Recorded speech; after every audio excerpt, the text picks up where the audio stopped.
इसका nuclei Z proton से बनता है और साथ में A-Z न्यूट्रॉन से बनता है। और ऑब्वियस सी बात है, जब ये टर्मिनल वेलोसिटी रीच कर जाएगी, मतलब वेलोसिटी इतनी ज्यादा बढ़ गई है कि ये वाली फोर्स इस वाली फोर्स के इक्वल हो जाएगा। मिरर के आगे कोई भी ऑब्जेक्ट रख दो, इसकी जो इमेज बनती है ये वर्चुअल होती है, पीछे बनती है। बाइंडिंग एनर्जी का कर्व जब तुम देखते हो, बाइंडिंग एनर्जी पर न्यूक्लियन का EBN वर्सेस A, ये ग्राफ कुछ ऐसा आता है। यानी कि यहां जो होता है ना, ये आयरन होता है। हेलो प्यारे बच्चों, आज आपके सामने आया हूं 20 most expected questions for NEET 2025 लेकर के। बच्चों, फिजिक्स एक ऐसा सब्जेक्ट है जो कहीं ना कहीं आपकी रातों की नींद खराब करता है नीट में। और आज मैं ये मेक श्योर करूंगा कि इन 20 सवाल में से 20 के 20 किसी ना किसी रूप में आपके पेपर में आपको दिखें। तो प्लीज इन 20 क्वेश्चंस को अच्छे से समझ करके जरूर जाना। बहुत मेहनत करके ये 20 क्वेश्चंस आपके लिए लाया हूं। तो यहां से स्टार्ट करते हैं। मेरा नाम है नवनीत सक्सेना। होप करता हूं आप स्वस्थ होंगे, मस्त होंगे और नीट का एग्जाम फोड़ के आएंगे। तो स्टार्ट करते हैं पहले सवाल से। An atomic nucleus has mass less than the sum of masses of their constituent protons and neutrons, equal to the sum of masses of their constituent proton and neutrons, या उससे ज्यादा या equal to the total mass। अब देखो बच्चों, बहुत simple सी बात है। जब भी हमने बाइंडिंग एनर्जी का कॉन्सेप्ट पढ़ा था न्यूक्लियाई चैप्टर में, तो वहां एक बहुत छोटी सी बात आपने समझी होगी कि अगर मेरे पास ZXA बन रहा है तो ये कितने प्रोटॉन से बन रहा होता है। इसका न्यूक्लियाई Z प्रोटॉन से बनता है और साथ में A-Z न्यूट्रॉन से बनता है। और बच्चों, ऑब्वियस सी बात है, इसके बनने के प्रोसेस में बाइंडिंग एनर्जी रिलीज होती है, यानी कि प्लस बाइंडिंग एनर्जी हम ऐसे लिख सकते हैं। तो यार ऑब्वियस सी बात है, मास ही तो एनर्जी में कन्वर्ट हो रहा होगा। तो जो मास ऑफ रिएक्टेंट है, ये मास ऑफ प्रोडक्ट के हमेशा ज्यादा होता है। यानी कि mass of neutron plus proton is greater then mass of nuclei. तो बोल सकते हैं atomic nucleus has mass which is less than the sum of masses of their constituent proton and neutron। तो this is our correct answer। ठीक है, आगे चलते हैं। Which of the following semiconductor is electrically neutral? तो बच्चों, हमें ऐसा लगता है कि इंट्रिंसिक सेमीकंडक्टर ही न्यूट्रल होता होगा, but in reality all these 3 type of semiconductors are neutral. अब तुम खुद सोचो, पी टाइप बनता कैसे है। पी टाइप को बनाने के लिए हमें करनी पड़ती है डोपिंग ट्राईवैलेंट की, और एन टाइप बनाने के लिए पेंटावैलेंट की डोपिंग करनी पड़ती है। मैं एक एग्जांपल लेता हूं। तो हमने सिलिकॉन के सेमीकंडक्टर में डोपिंग यानी कि इंप्योरिटी किसकी ऐड करी, हमने फास्फोरस की इंप्योरिटी ऐड करी, तो मेरे पास एन टाइप का सेमीकंडक्टर बना। देखो भैया, जो सिलिकॉन एटम्स थे वो भी न्यूट्रल थे, और जो हमने फास्फोरस के एटम डाले हैं ये भी न्यूट्रल ही हैं। तो जब रिएक्टेंट में या जो इनपुट दिया वो ही दोनों न्यूट्रल है, तो जो आगे प्रोडक्ट आएगा वो भी तो न्यूट्रल ही होगा। तो चाहे एन टाइप हो, चाहे पी टाइप हो, चाहे इंट्रिंसिक हो, सबके सब न्यूट्रल ही होते हैं। आगे चलते हैं थर्ड क्वेश्चन पे। An electron of mass me and a proton of mass mp are accelerated through the same potential difference, then the ratio of de Broglie wavelength associated with the electron to that associated with the proton is। बेटा, यहां पर एक चीज लिखी हुई है कि दोनों को सेम पोटेंशियल से एक्सेलरेट किया हुआ है। तो बच्चा, सबसे पहले तो डी ब्रॉगली वेवलेंथ का एक फॉर्मूला याद करो। ये क्वेश्चन मैं इसलिए लेके आया हूं सो दैट आपको ये डी ब्रॉगली वेवलेंथ का फॉर्मूला याद हो जाए। देखो, डी ब्रॉगली वेवलेंथ का फॉर्मूला होता है h/p, और बेटा p मतलब होता है मोमेंटम, जिसका वैल्यू होता है मास इनटू वेलोसिटी। और बेटा, मोमेंटम को अपन काइनेटिक एनर्जी के टर्म्स में क्या लिख सकते हैं, √2m/ke। और आपको पता है, जब किसी पार्टिकल को एक्सेलरेट किया जाता है v वोल्ट से, तो kinetic energy of the particle is equals to q into v हो जाती है। यानी कि इसी फॉर्मूले को मैं अब इस प्रकार से लिख सकता हूं, h/√2m/qv। तो बेटा, आपके पास ये फाइनल फॉर्मूला आ गया है डी ब्रॉगली वेवलेंथ का। अब सोचो, कौन से दो पार्टिकल्स हैं, एक है इलेक्ट्रॉन और एक है प्रोटॉन। अच्छा जी, एक बात और बता दो साथ में, क्या इसके पास भी जो चार्ज होता है वो ई होता है और इसके पास भी चार्ज ई ही होता है? भाई एक प्लस है और एक माइनस, लेकिन वैल्यू तो चार्ज की ई ही है, तो यानी कि क्यू भी सेम हो गया, एच भी सेम है प्लैंक कांस्टेंट, वी भी सेम है, टू भी कांस्टेंट है, यानी कि डायरेक्टली बोल सकते हो de Broglie wavelength inversely proportional to mass आएगी। तो अब भैया इलेक्ट्रॉन की डी ब्रॉगली वेवलेंथ और प्रोटॉन की डी ब्रॉगली वेवलेंथ, भाई प्रोपोर्शनैलिटी लॉजिक से क्या समझ आ रहा है? This will be equal to, inverse proportional है रूट के, यानी कि यहां आएगा एमपी और यहां आएगा एम ई, यानी कि हमारे पास जो ऑप्शन है फोर्थ वाला वो करेक्ट है। तो आई होप ये समझ में आया हो, और इससे रिलेटेड बहुत सारे फॉर्मूले आते हैं, ये सारे लिख दिए हैं, प्लीज इनको याद करके जरूर जाना, बहुत इंपॉर्टेंट है। नेक्स्ट पर आते हैं। The equivalent logic get for the given circuit is, बेटा आप देखो जब भी ये गेट आए ये एंड होता है और आगे हमने गोला लगा दिया, मतलब ये नैंड गेट है, नैंड गेट है, और ये इनपुट ए और बी ले रहा है, तो आउटपुट क्या आएगा बेटा? ए डॉट बी बार आएगा। उसी प्रकार से यहां भी आप देखो ए डॉट बी बार ही आएगा, ए डॉट बी बार आएगा, और फिर से एक नैंड गेट से पास करा। अब तुम खुद सोचो, दोनों सेम इनपुट हैं, ये नैंड से पास किए हैं, तो बेटा जब सेम इनपुट नैंड से इस प्रकार पास होता है, इस प्रकार पास होता है, ठीक है, तो आप सोचो एक्स डॉट एक्स बार, यानी कि एक्स बार ये आता है कि नहीं, which means this is a not gate, यानी कि यहां पर जो आएगा आपके पास ये आएगा A dot B bar, already था उस पर एक और बार लगा दो, which means A dot B, इस स्टेज पर ए डॉट बी आ रहा है। बेटा आगे चलते हैं, ये गेट क्या दिख रहा है हमें? ये हमें नॉर गेट दिख रहा है, नॉर गेट दिख रहा है। देखो फिर से अगर हम नॉर गेट से दोनों सेम इनपुट पास करते हैं तो अगेन आंसर क्या आता है? एक्स प्लस एक्स का बार। एक्स प्लस एक्स क्या होता है? एक्स ही होता है बेटा, एक्स बार, यानी कि ये भी करस्पॉन्डिंग मेरा एक नॉट गेट है। बच्चा एक चीज ध्यान रखिए, ये जो दोनों ही गेट्स बनाए हैं ये दोनों गेट्स ही नॉट गेट के फॉर्मेशंस हैं, नॉट गेट के फॉर्मेशंस हैं, प्लीज इसको ध्यान से समझिएगा। तो बेसिकली यहां जो ए डॉट बी आया है उसका फिर से बार लग जा रहा है, यानी कि ए डॉट बी बार आपका आंसर है। अब तुम जल्दी से बता दो कि ये पूरा कॉन्फ़िगरेशन आपको इक्विवेलेंट कौन सा गेट दे रहा है? ए डॉट बी बार होता क्या है? एंड के बाद फिर से एक नॉट लगाओ, यानी कि नैंड गेट, यानी कि नैंड गेट। तो कंप्लीट सर्किट गिव्स अस अ नैंड गेट। लॉजिक गेट पे एक सवाल पक्का आना है, ध्यान रखिए इसको। आगे चलते हैं। If the ruler is in rotational equilibrium about the fulcrum then the value of unknown weight is, बेटा सिंपल सी बात है, कोई भी चीज अगर इक्विलिब्रियम में है, इक्विलिब्रियम का मतलब होता है नेट टॉर्क जीरो होना। जैसे कि ये रूलर है, यहां फल्क्रम लगा है, तो फल्क्रम के अबाउट ये घूम सकता है, और अगर इक्विलिब्रियम की बात करेंगे तो नेट टॉर्क फल्क्रम के अबाउट क्या आना है? जीरो आना है। मतलब इसी को थोड़ा सा हम मॉडिफाई करके बनाते हैं डायग्राम और फिर समझने का ट्राई करते हैं। सबसे पहली चीज, फल्क्रम आपका एक्सिस ऑफ रोटेशन है, जिसे अपन एफ ले सकते हैं। एक 300 न्यूटन का ऐसा फोर्स लग रहा है that is located at a distance of 50 centimetre, यानी कि 0.5 मीटर्स। दूसरा डब्लू लग रहा है, दूसरा डब्लू लग रहा है, और ये जो डब्लू है ये यहां से 0.3 मीटर्स का है, 0.3 मीटर्स का है, 30 सेंटीमीटर्स का है। और आप खुद सोचो, मुझे इक्विलिब्रियम कंसीडर करना है, which means torque about F must be equal to zero.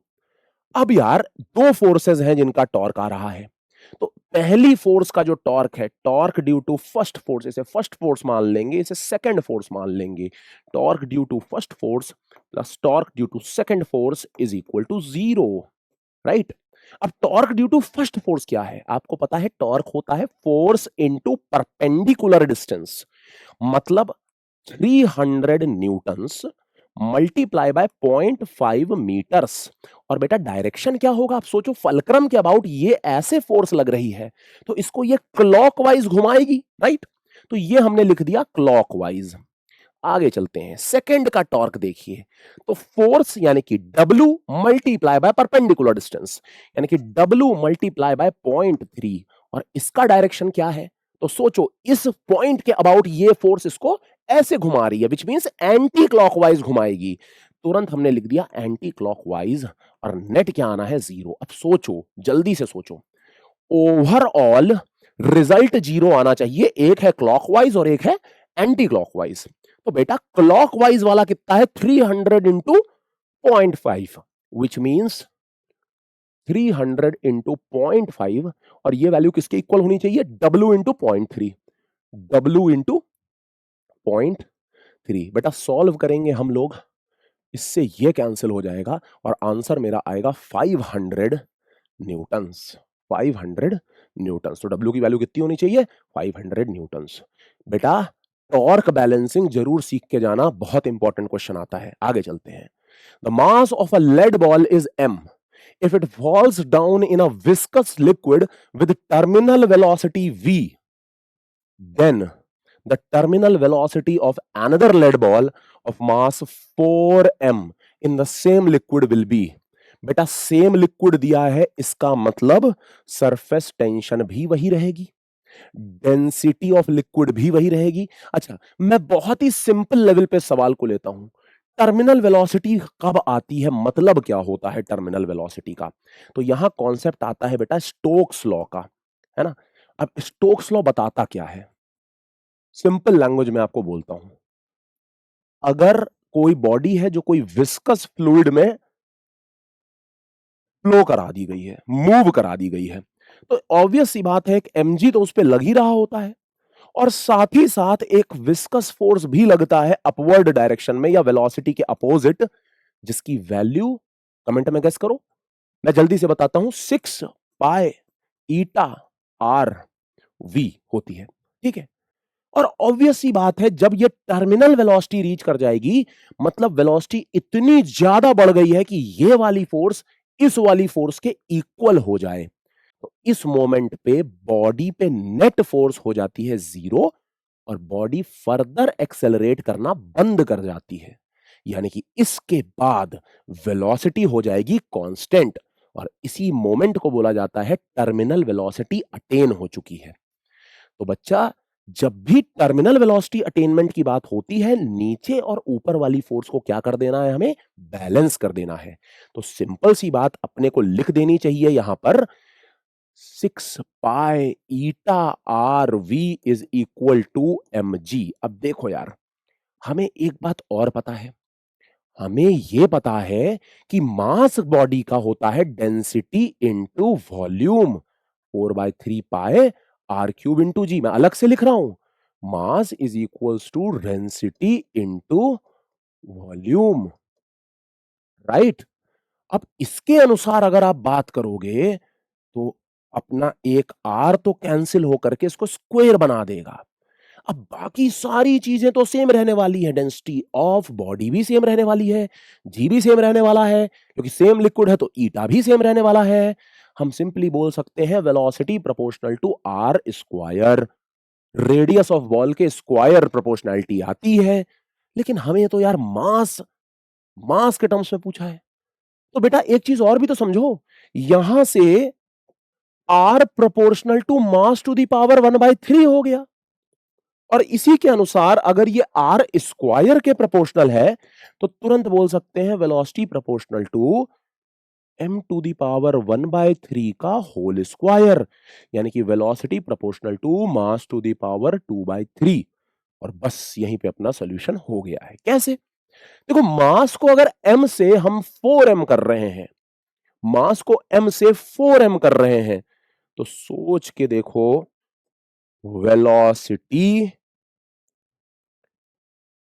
will become, m की जगह 4m लिखो तो ये आ जाएगा 4 to the power 2/3 of original velocity. तो आई होप ये बात आप समझ पा रहे होगे। अब जल्दी से जज करो करेक्ट आंसर क्या होगा। ऑप्शंस देख करके। भाई 4 टू दी पावर 2/3, अरे ये तो मिल ही नहीं रहा है, कोई बात नहीं, आप ये चेक करो 4 स्क्वायर टू दी पावर 1/3, ऐसे भी तो लिख सकते हैं हम लोग। और सोचो 4 स्क्वायर क्या होता है, 16 to the power 1/3, which means third option is the correct option. बहुत अच्छा सवाल था, इसमें स्टोक्स लॉ जरूर पढ़ के जाना, टर्मिनल वेलोसिटी का कॉन्सेप्ट जरूर देख करके जाना। आगे बढ़ते हैं। Which of the following is the correct expression for the equation of continuity of liquid? बहुत ही सिंपल सी बात है, इक्वेशन ऑफ कॉन्टिन्यूटी क्या होती है, AV is equals to constant, AV is equals to constant. और अगर यही है rate of velocity flow, rate of volume flow, यहीं पे अगर मास की बात कर दें तो फिर डेंसिटी भी कर दोगे। This is dm by dt, this is dm by dt, ठीक है, इज इक्वल्स टू कांस्टेंट। तो ये बात तो बिल्कुल सही है, ये बात तो बिल्कुल सही है। अच्छा, A by V is equal to constant, नहीं।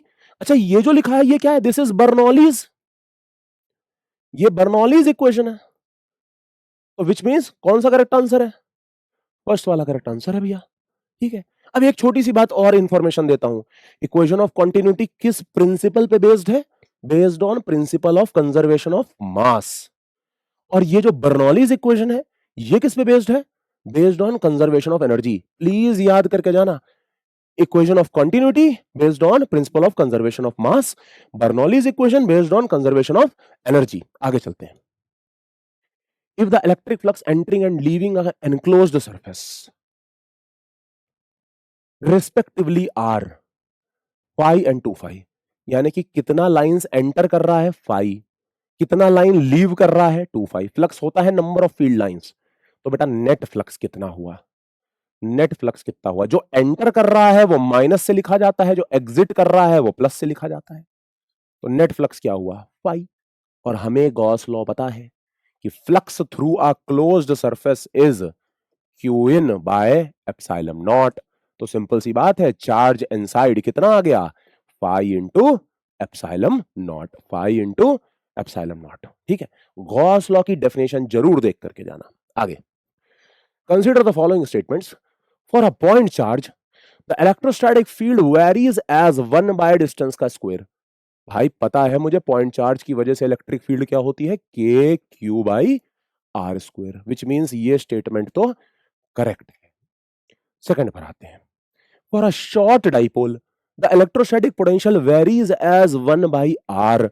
बेटा अगर मेरे पास शॉर्ट डाइपोल होता है तो जो पोटेंशियल का एक्सप्रेशन होता है ये आता है K P dot R by R cube, या इसी को हम लिख सकते हैं K P cos theta by R square. तो V proportional to 1 by R square होता है, ठीक है, ना कि 1 बाय आर। तो ये स्टेटमेंट हो गया गलत, ये स्टेटमेंट हो गया गलत।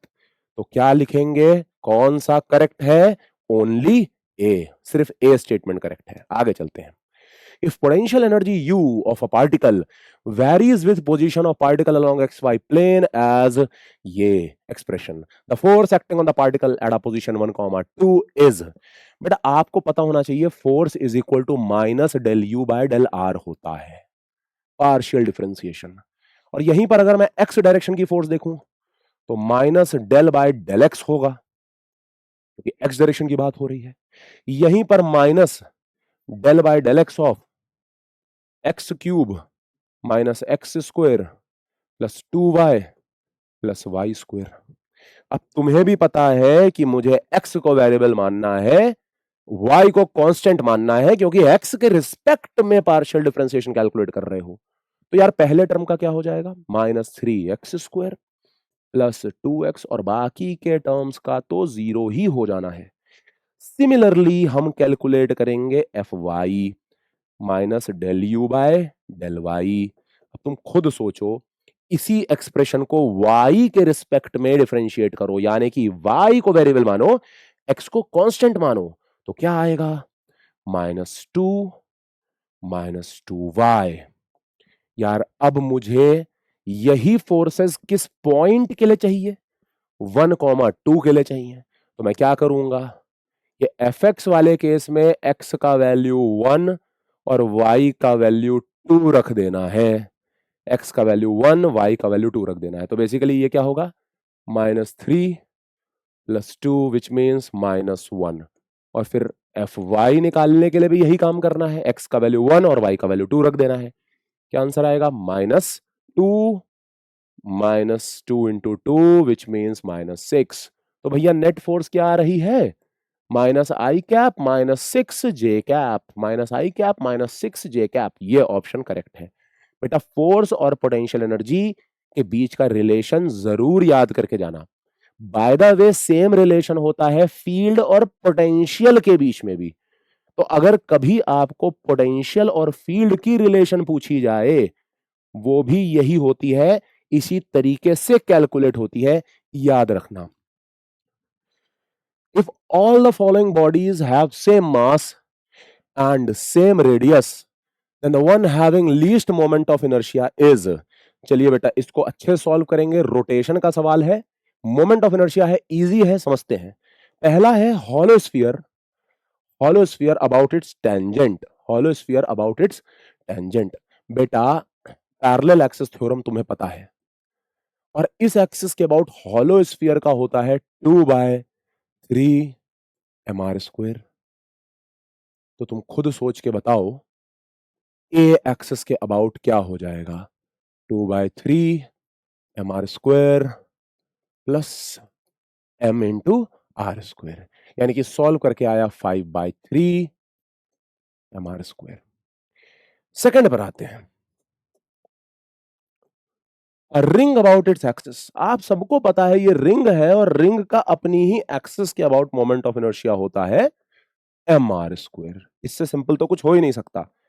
थर्ड पर आते हैं, डिस्क अबाउट इट्स एक्सिस। बेटा डिस्क है, और डिस्क का अपनी एक्सिस के अबाउट होता है mr²/2, mr²/2। और चौथी देखते हैं, solid sphere about it's diameter. तो बच्चा ये अगर सॉलिड स्फीयर होता और इसी का ये डायामीटर होता, तो इसके अबाउट मोमेंट ऑफ इनर्शिया होता है 2/5 mr², 2/5 mr²। तो सबसे ज्यादा वैल्यू किसकी है और सबसे कम वैल्यू किसकी है? हमें क्या निकालना है? Least moment of inertia. तो बड़ा लीस्ट क्या है इसमें से? आप देखो, सबसे ज्यादा तो ये है, फिर ये है, ये सॉल्व करके 0.4 आ रहा है। ठीक है, तो यही वैल्यू सबसे कम है, फोर्थ वाले का आंसर सबसे कम है। ठीक है, नेक्स्ट पर आते हैं। For a real object magnification produce by a convex mirror is always.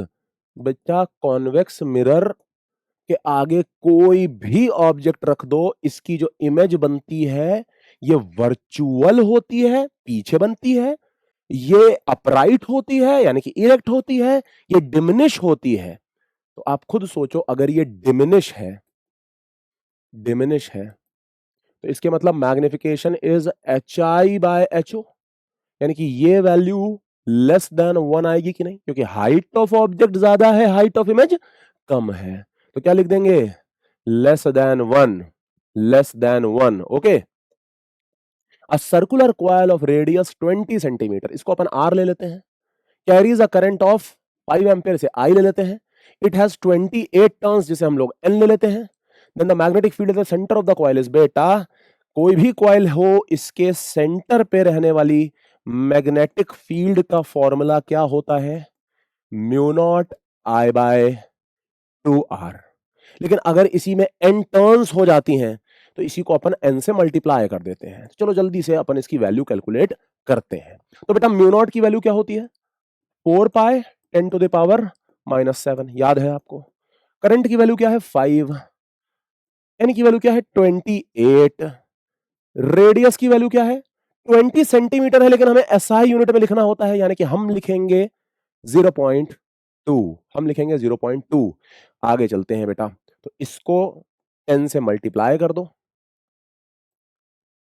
Cancel करो, मेरे पास फाइनल आंसर क्या आएगा? बेटा पाई की जगह लगभग अपन 22/7 लिख सकते हैं, multiply by 5 multiply by 28 multiply by 10⁻⁻6। थोड़ा सा इसको सॉल्व करेंगे, 4 टाइम्स ये 20 हो गया, 20 इंटू 22 यानी कि 440 10⁻⁻6 tesla. Which means 4.4 10 to the power -4 tesla. तो एक छोटा सा लेसन यहां दे रहा हूं, आप कैलकुलेशन करते वक्त सारे एक्सप्रेशंस लिखो, कैंसिल करने का ट्राई करो। इतना टफ कैलकुलेशन भी नहीं होता है कि ना हो पाए। हाँ, पहले ही स्टेज से अगर आप कैलकुलेशन करना स्टार्ट करोगे और मल्टीप्लाई कर दोगे तो फिर दिक्कत हो जाएगी, यानी कि कैंसिलेशन के अपन पूरे ट्राई करेंगे। आगे चलता हूं। The magnetic energy stored in an inductor of inductance 4 micro Henry. तो ये मेरे को एल का वैल्यू दिया है, ये मेरे को एनर्जी स्टोर्ड यानी कि यूएल का वैल्यू दिया है। करंट मुझे सॉल्व करना है, तो बेटा एनर्जी कितनी स्टोर होती है इंडक्टर में? अगर इंडक्टर से आई करंट पास कर रहा हो तो एनर्जी स्टोर्ड का फॉर्मूला होता है हाफ एल आई स्क्वायर। इस फॉर्मूले को याद करके जाना, बड़ा इंपॉर्टेंट फॉर्मूला है। आगे चलता हूं। Half into 4 into 10 to the power -6 into I square, और बेटा यूएल का वैल्यू कितना दिया हुआ है? 8 माइक्रोजूल। 8 माइक्रोजूल।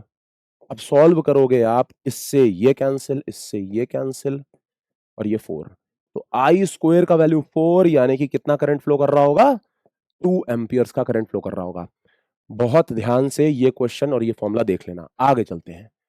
Two blocks of mass 4 kg and 8 kg are connected to fixed ideal pulley as shown in the figure, और they are released from the rest। अब बेटा ऑब्वियस सी बात है कि अगर इनको रेस्ट से हमने रिलीज किया है, एक ऊपर जाएगा एक नीचे जाएगा, और यही है आपकी एटवुड्स मशीन। एटवुड्स मशीन ध्यान रखना, और एटवुड्स मशीन में एक्सेलरेशन का फॉर्मूला क्या होता है? m2g minus m1g upon m1 plus m2। Atwood machine का फॉर्मूला जरूर याद रखना। ऐसे भी देख सकते हो, ये है m2 जो कि हैवी मास है, जो कि नीचे 8g एक्सर्ट कर रहा होगा। ये लाइटर मास है 4g। ओके, तो 8 माइनस 4 इंटू जी, सॉल्व करेंगे हम लोग। 8 minus 4 into G upon 8 plus 4, 4/12 विच मीन्स g/3। और मुझे किसका एक्सेलरेशन पूछा है? 4g का पूछा है, तो ये कहां होगा? अपवर्ड होगा। तो g/3 upward is the right answer. Okay, आगे चलता हूं।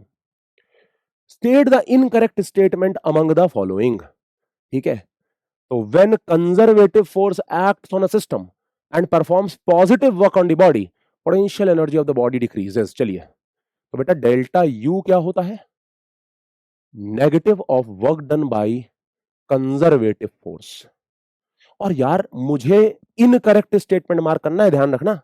अब अगर इसने बोला कि कंजर्वेटिव फोर्स लग रही है और पॉजिटिव वर्क कर रही है, यानी कि ये टर्म क्या है? पॉजिटिव, तो डेल्टा यू क्या होगा? Negative, which means potential energy decreases. किसी भी चीज का डेल्टा नेगेटिव आता है मतलब वो चीज घट रही होगी। ध्यान रखना, डेल्टा नेगेटिव आ गया, वो चीज घट रही होगी, तो potential energy of the body decreases. ये स्टेटमेंट करेक्ट है। करेक्ट है तो अपन टिक नहीं करेंगे, हमें तो इनकरेक्ट टिक करना है ना। In an inelastic collision of two bodies, linear momentum of system remains conserved. बिल्कुल सही बात है, चाहे इनइलास्टिक हो, चाहे इलास्टिक हो, चाहे परफेक्टली इनइलास्टिक हो, मोमेंटम हमेशा कंजर्व्ड रहता है जब तक कोई एक्सटर्नल फोर्स ना लगे। अब दो बॉडी के कोलिजन में इंटरनल ही तो लग रही है फोर्स, पहली वाली दूसरे पे लगा रही है, दूसरी वाली पहले पे लगा रही है, नेट फोर्स तो जीरो है, which means मोमेंटम कंजर्व्ड रहेगा ही रहेगा। In case of inelastic collision, final kinetic energy is less than initial kinetic energy of the system। बिल्कुल सही बोल रहा है। इनइलास्टिक कोलिजन का मतलब यह है कि इनइलास्टिक कोलिजन का मतलब यह है कि काइनेटिक एनर्जी का लॉस हो जाए, यानी कि final kinetic energy is less than the initial kinetic energy. ये स्टेटमेंट भी सही है। Total kinetic energy of system is conserved no matter what internal and external forces are acting on the body. बेटा ये स्टेटमेंट गलत है, क्योंकि आप देख ही रहे हो कि इंटरनल एक्सटर्नल फोर्सेस लगने पर अगर इनइलास्टिक कोलिजन है तो काइनेटिक एनर्जी लॉस हो रही है, which means this is the wrong statement. तो इसी को अपने टिक करना है। ओके, बहुत इंपॉर्टेंट कोलिजन का एक क्वेश्चन जरूर आना है इस बार, बेसिक कॉन्सेप्ट जरूर पढ़ लेना। एक और चीज बताता हूं, इलास्टिक कोलिजन मतलब ई की वैल्यू 1, इन इलास्टिक कोलिजन ई की वैल्यू 0 से 1 के बीच में, परफेक्टली इन इलास्टिक कोलिजन मतलब ई की वैल्यू 0। याद रखना इस बात को। आगे चलते हैं। Consider the following statements. Nuclear density is directly proportional to cube root of mass number। गलत, गलत। क्यों? Nuclear density for all the materials is constant। ये वैल्यू लगभग 10⁻17 kg पर मीटर क्यूब की आती है और ये हर एक न्यूक्लियाई के लिए कांस्टेंट होती है। हाइड्रोजन से लेकर यूरेनियम, लेड, आयरन, हर न्यूक्लियाई की डेंसिटी सेम होगी। मैटर की डेंसिटी की बात नहीं कर रहा, न्यूक्लियाई की डेंसिटी की बात कर रहा हूं, सेम होगी। And this is the densest material possible. और किसके लिए होता है पता है? ये न्यूट्रॉन स्टार के लिए भी होता है, आपकी एनसीईआरटी में लिखा है, ध्यान से पढ़िएगा। Binding energy per nucleon is maximum for elements having mass number greater than 170। गलत। बाइंडिंग एनर्जी का कर्व जब तुम देखते हो, बाइंडिंग एनर्जी पर न्यूक्लियन का EBN वर्सेस A, ये ग्राफ कुछ ऐसा आता है। यानी कि यहां जो होता है ना, ये आयरन होता है, यानी कि आयरन के लिए मैक्सिमम होती है बाइंडिंग एनर्जी पर न्यूक्लियन। सबसे स्टेबल न्यूक्लियाई आयरन होता है और इसके बाद जाने पर बाइंडिंग एनर्जी पर न्यूक्लियन घटती है, इससे पहले भी कम ही थी। तो ये स्टेटमेंट भी क्या हो गया? गलत हो गया। When two deuterium nuclei fuse together, when two deuterium क्या होता है? 1s2, ये fuse together, they form tritium nucleus, we get a proton। Tritium होता है 1s3 और हमें साथ में एक प्रोटॉन मिला, ये बोल रहा है। देखिए atomic number, atomic masses conserve हैं, बिल्कुल कंजर्व हैं, यानी कि ये स्टेटमेंट हो गया correct. Neutron and proton are bound in a nucleus by short range weak nuclear force. बेटा ये गलत हो गया, क्योंकि वीक नहीं होती है, कौन सी होती है? स्ट्रॉन्ग न्यूक्लियर फोर्स होती है। स्ट्रॉन्ग न्यूक्लियर फोर्स की वजह से प्रोटॉन एंड न्यूट्रॉन बाइंड होते हैं। तो बेटा करेक्ट ऑप्शन कौन सा है? आपको करेक्ट स्टेटमेंट बताना है, only C is the correct option. ठीक है, आगे चलते हैं। In the following question statement assertion है, एक रीजन है, देखते हैं। On increasing intensity of light more number of photo electrons are emitted. बिल्कुल सही बात है। जब आप इंटेंसिटी बढ़ाते हो ना बेटा, इंटेंसिटी बढ़ाते हो ना, इंटेंसिटी बढ़ाने से ज्यादा नंबर ऑफ फोटॉन्स स्ट्राइक करते हैं, ज्यादा नंबर ऑफ फोटोन स्ट्राइक करते हैं। अच्छा, ज्यादा नंबर ऑफ फोटोन स्ट्राइक करने से पता है क्या होता है? ज्यादा नंबर ऑफ इलेक्ट्रॉन्स रिलीज होते हैं, ज्यादा number of photon electron release होते हैं। तो सही बात तो बोल रहा है। रीजन देखते हैं। The number of electron emitted does not depend on intensity of. अरे गलत है, डिपेंड तो कर ही रहा है। मतलब असर्शन सही है, रीजन फॉल्स है। असर्शन सही है, रीजन फॉल्स है। आगे चलते हैं। Two closed pipes produce 10 beat per second. Beat क्या होता है? फ्रीक्वेंसी में डिफरेंस को ही बीट बोलते हैं, फ्रीक्वेंसी में डिफरेंस को ही बीट बोलते हैं। दोनों क्लोज्ड हैं, दोनों क्लोज्ड हैं, दोनों क्लोज बना दिए, दोनों क्लोज बना दिए। अब इनकी लेंथ किस रेशियो में है? 25 और 26, 25:26। बेटा एक बात समझ लो जल्दी से, कभी भी रेशियो दिया हो ना, तो इसको ऐसे मान लिया करो, 25L और 26L ऐसे ले लिया करो। कितना हुआ? 25L 26L। अच्छा, इसकी फंडामेंटल फ्रीक्वेंसी क्या होगी? तो पहले वाले की फंडामेंटल होगी Vs/2L, आंसर आता है तो 2 इंटू 25L, यानी कि Vs/50L। और दूसरे वाले की क्या होगी फंडामेंटल? Vs/2 इंटू 26L, यानी कि Vs/52L। और बेटा आपको ये पता है बीट फ्रीक्वेंसी 10 है, यानी कि दोनों का डिफरेंस जो है वो 10 आएगा। अब तुम जल्दी से गेस करो इनमें से कौन सा फ्रीक्वेंसी बड़ा है? भैया जिसका डिनोमिनेटर छोटा वो वैल्यू बड़ा, यानी कि सिंपली बोल क्या सकते हैं, F1 माइनस F2 की वैल्यू 10 होगी, यानी कि Vs/50L minus Vs/52L is equal to 10। यार जल्दी से सॉल्व करते हैं।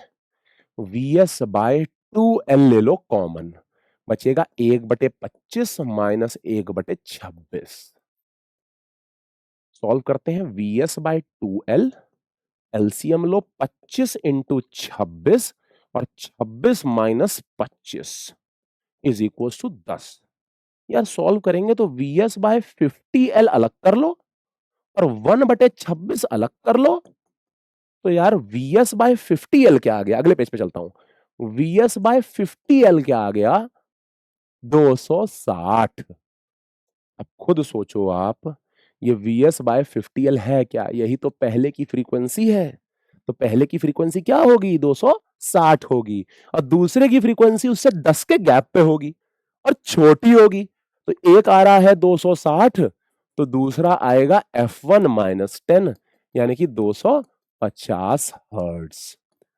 तो बेटा हमें समझ में आ गया, आंसर है 260 और 250। ठीक है, आगे चलते हैं next. A galvanometer coil has a resistance of 12 ohms and the meter show full scale deflection for a current of 1 milli ampere. तो full scale deflection current 1 milli ampere है, यानी कि 10 to the power minus 3 amperes है। और मुझे इसको किसमें convert करना है? वोल्ट मीटर में कन्वर्ट करना है। तो आपको याद होगा वोल्ट मीटर में कन्वर्ट कैसे होता है, याद करो। जब अपन एक हाई वैल्यू ऑफ शंट लगाते हैं इन सीरीज।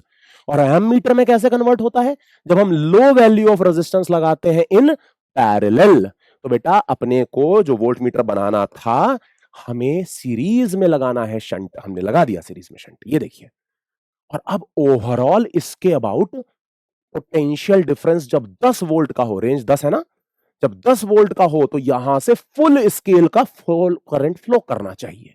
यानी कि हम सिंपली लिख सकते हैं, अब देखो जितना पोटेंशियल डिफरेंस है that is equal to I into R, that is equal to 10 to the power minus 3, और दोनों रेजिस्टेंस सीरीज में है, तो 12 ओम प्लस शंट। बेटा सॉल्व करोगे तो ये क्या आएगा, 10,000 is equal to 12 plus S, S का वैल्यू 9988 ओम, तो 9988 ओम इन सीरीज, ये अपना आंसर हुआ। और बच्चों थैंक यू, इसी के साथ आई होप आपने ये सारे क्वेश्चंस बहुत अच्छे से देख लिए होंगे, प्रिपेयर कर लिए होंगे, और आपको आपके नीट के एग्जाम के लिए ऑल दी बेस्ट। अच्छा करके आना, फोड़ के आना, अच्छी रैंक लाना, माँ बाप और टीचर्स का नाम रोशन करना।